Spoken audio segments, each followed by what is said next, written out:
बाप रे बाप हमार सोड़िए कितना अच्छा लगता है। और मन करता है कि क्या बनाई जा तनी आज दाल भात आ पापड़ छानम आ बनाए तो इनसे एकदम मसाला वाला एकदम तीता एकदम भुंजिया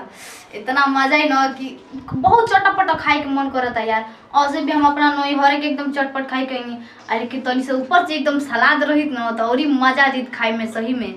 एकदम एकदम खट्टा खट्टा कहाँ कर यार बहुत खाए के मन करता थे का हम लेकिन हम बाजारे जेबे ना करे ना कि सब चीज लेके आई। अगर हम लौंडा रहती ना तो पूछ मत कि का इतना टेस्टी टेस्टी सामान खोती ना कि गाँव घर वाला देखे वाला जड़ जाए। बस कमैती धमैती इतना टेस्टी टेस्टी चीज खोती लड़की के तो हमारे पीछे लाइन लागल रही लेकिन वैसे भी हम का कह जाला लड़की बनी तो का कम का लाइन लगे बनी लड़कन के जैसे मानी फिर भी अपना आप भी बहुत बड़े स्मार्ट बनी। और बैग छोड़ा ना झूठे घंटे खाने का हो दे बबुआ बैठा प्रणाम का करता रहा ढेर दिन पाइल बनी तो कनी प्रणाम कली ए जीरा और गाल लागता कि बैठल बते तबे तो ठीक बा ना राउर की ना ठीक बाटे अब ए घड़ी। अच्छा काहे कुछ बते का और हां जो ऐसे जानते ना लोग लहर के दिन बते तो खराब रहबे ना करे का कर जान तो भी दिन मोटरसाइकिल चला था धूप में ना वो दिन थोड़ा मौसम चेंज हो गई ना तबीयत खराब हो गई। केकरा के घुमात रही मेकअप पकनो लभर के का लवर नहीं सर अच्छा only single boy single boy बड़ा बाप रे आजकल के ना गाड़ी से करके सारी ले लिया दो के ऐसा मोबाइल नहीं खेजे कर कवर नहीं किया चाहे लड़का लड़का नहीं पसंद क्यों क्या बोला है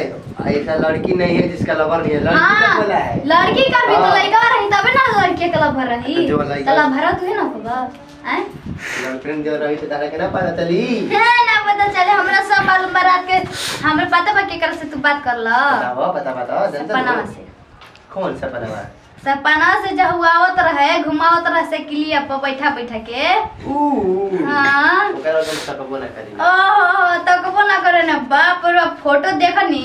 और भैया के मोबाइल में तो व्हाट्सएप पे एकदम डीपी लगावत रहन चिपकल वाला अच्छे बात पर लगा बहुत अच्छा ए भौजी हो आई तू बड़ा झकास लागत लो ए जी तो झकास लागम ना का रोज हम लोग के चुराई का नहीं नया नया डिजाइन के साड़ी नया नया जूती नया नया हेयर स्टाइल एकदम जरा था कि गोई हो ब्यूटी पार्लर में का एकदम ब्यूटी पार्लर में ना करे गोली जाने देखला से तो लागत कि पूरा शरीर के मेकअप करवा के आइल बा इतना फिटाल लागत ना राज भैया तो पैसा दे दियो ना तुमको लागत कि पूरा परारे जाना टक जाई कितना खर्चा करेलू तू हो बहुत एकदम आज सजल बालू कहां जाए के बाटे कहूं जाए के नहीं खेजी आई तू ते बड़ा स्मार्ट लागत लो डो कि अब हम का कही का चीज मना डोला त का मनवा डोला त का करी अब केहू तरह कंट्रोल करके रहेगा बा। हां कंट्रोल का करे के बात है आजकल के जानते बने इतना फैशन आ गइल बने कि सब चीज सब श्रृंगार करे के मन करते हैं बच्चे अपन बहनिया के नंबर दो ना एगो काम रहला तनी अच्छा बाप रे भाई देखो बहनिया का नंबर मांगत रहा शर्मा नहीं खिलागत का जीरो के एगो बात उनका से पूछे कर राय रहली न त तन की बतीले रहनी सोचनी नंबरवा ले ली त तू उछल गेली आ फिर सोचनी एक दार से मांग ली एगो बात पूछे के बाटे। अच्छा नंबर हमर करना रखो मोबाइल लिया अच्छा भेज दे मेरा व्हाट्सएप पर ले लो ठीक है ना तो दिही अपन मोबाइल डाल कर देतनी ना व्हाट्सएप पे सेंड कर दी हां ठीक है बतिया ले उनका का बतिए मकरा से बताई ना देखी ना कोनो ना चक्कर कर में मत फंसाई में करे हमर बहिन है बड़ी सीधा ही है हमार का जरूरी बा उ तो पहले ही से के जाए कोनो से फसल है त हम काहे के चक्कर चलाई फसल बिया तब का देखी कोई सर वो बोल देनी जी अच्छा जाए तो और ई का हाल बा जी बताओ ना समाचार ठीक बा ना हां जी सब ठीक बा ठीक ठाक तू रहत ना ई कोई ना जी ठीक ठाक रहो तो ठीक है ठाक ना बानी जी ना पूछो तो नहीं कोनो चीज के कमी में नहीं थे ना एगो बात कही का बोला एगो का बोला ना हमें जाना तनी बड़ी सलाद खाए के मन करता तो से खीरा ला दी ना बाजार से। अरे तो सलाद खाए के मन करता तो घर में प्याज नहीं खे टमाटर प्याज के सलाद काट लो एकदम हरियर मोटा रही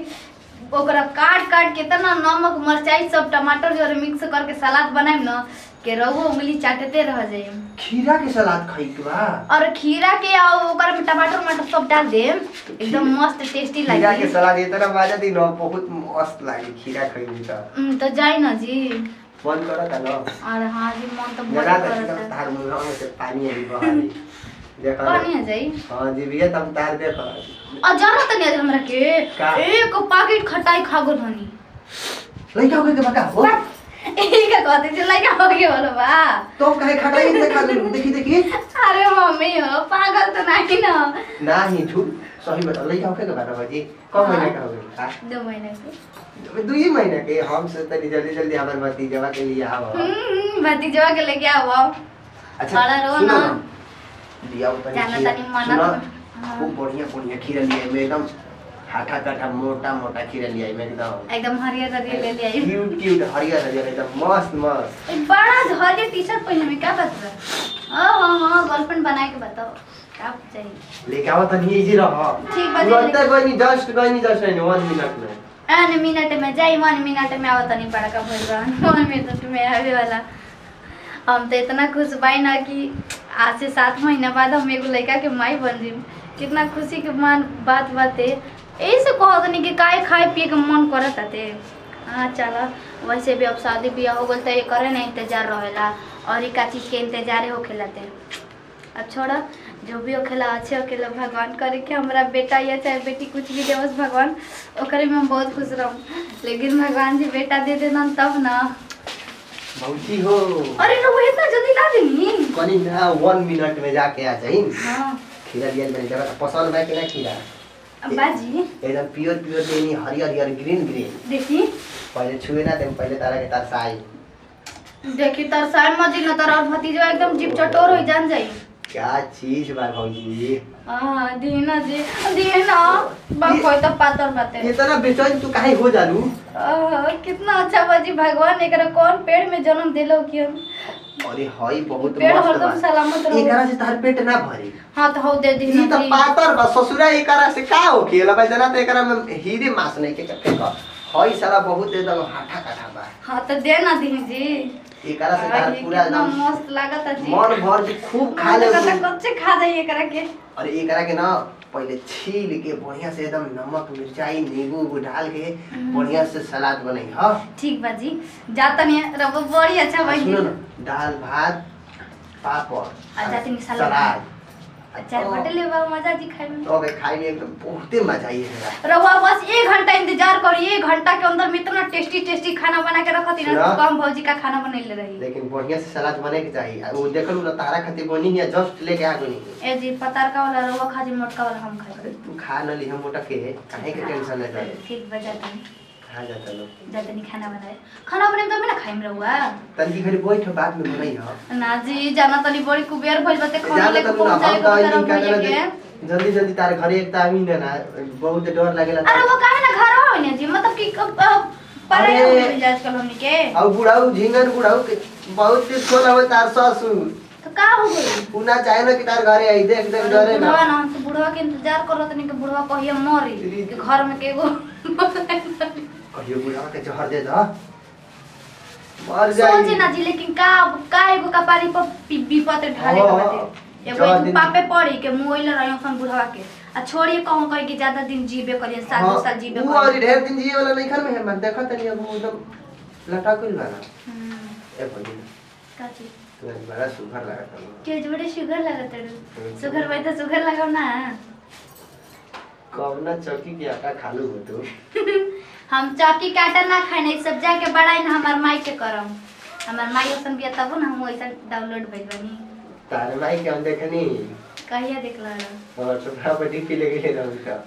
अरे वो हमार माई बस पानी पे के फोटो राइट लगैले नहीं तर अच्छा बता साथा में जे रहे ओ के रहे जो डीपीया में ना छोटी के वाले ना तो और ही क्यूट लागत लो भाई आ बचपन में हम बड़ी मोटा रही थी सही में एकदम इतना मस्त लागत लो छोटी को ना मत पूछ हम तो ना जानी कि तू बहुत स्मार्ट लागत स्मार्ट ना लागत रही भले कह कि क्यूट लागत रही एकदम क्यूट लागत मस्त अच्छा ठीक बा जा हम जाता नीक सलाद बनावे ना देखो फोन आए खाना खाए खाती 1 घंटा बाद अब फोन ना करम हम ठीक अब बार-बार कहे ना पड़े 1 घंटा बाद एक घंटा बाद आई बना के रखने रहिए एकदम बढ़िया से मजा दे के टेस्टी खाना बना के रखत जी कहन कि का भौजी खाना बना के खिले रही